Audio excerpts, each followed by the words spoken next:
believe that drinking milk with all its calcium and vitamin D is the one thing you need for strong and healthy bones. And it's a really nice message that's sold a lot of milk over the years. But it's just not scientifically accurate. When we focus on milk, we lose the bigger picture of bone health. So let's start at the beginning.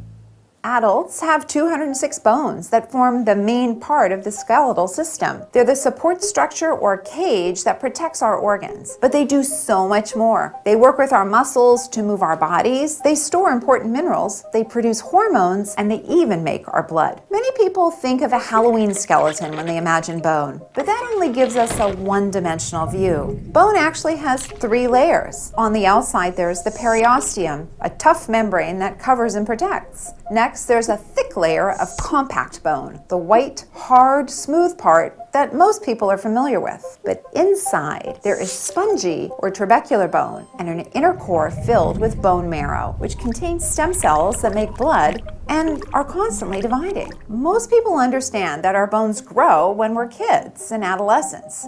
We reach our peak bone mass in our 20s. What many people don't know is even after we stop growing, we are constantly removing old bone and replacing it with new. One estimate is enough bone is removed and replaced that a new skeleton is made every 10 years. After we reach our peak bone mass, bone removal starts to outpace replacement. This can eventually affect the integrity of the bone and lowers the bone mass or the amount of bone that we have. The bone disease osteoporosis is an extreme version of this process. Bone loss outpaces replacement. And combined with other changes, this can lead to so much fragility that even small bumps or falls can create fractures. Another cool fact about bones is they store calcium. So if intake is low, meaning not enough in our diet, the body draws calcium from the bone. This can also contribute to bone loss. So we need enough dietary calcium to maintain our bone. Vitamin D fits into the picture because it helps our body absorb calcium. When we think of calcium and vitamin D, many of us picture a frosty glass of milk. Milk is not the only good source of calcium out there. Humans are creative omnivores.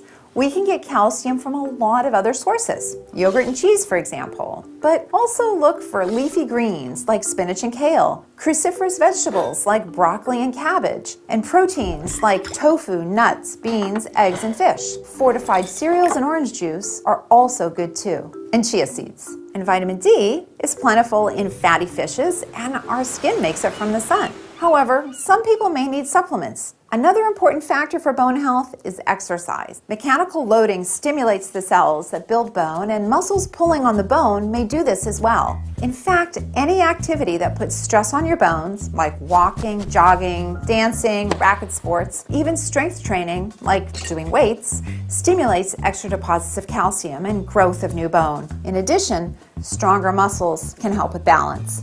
And one of the best ways to prevent a hip fracture? Reducing falls with better balance. If milk is your thing, that's completely okay. But don't forget that bone health is so much more than just milk.